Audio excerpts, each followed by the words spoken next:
सम्पूर्णमा राधे राधे। म ज्योतिषाचार्य जनार्दन कणेल मिति 2082 साल मुक्सिरको 28 गते आइतबारको राशिफल लिएर आएका छौँ।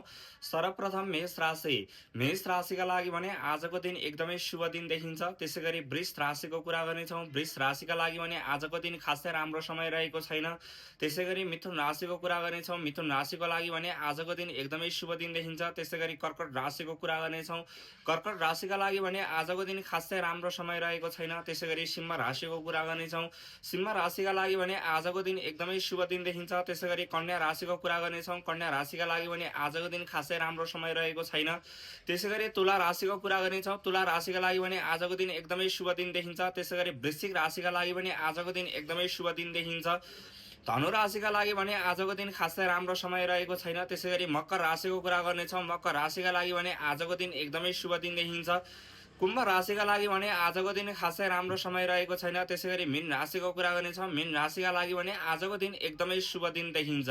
आजको राशिफल हजुरहरूलाई के कस्तो लाग्छ प्रतिक्रिया दिनुहोला र विशेष गरी मेरो युट्युब च्यानललाई सब्सक्राइब गर्नुभएको छैन भने सब्सक्राइब गरेर लाइक कमेन्ट अवश्यमेव गर्नुहोला। हस्त नमस्कार नारायण। जय श्री मुक्तिनाथ।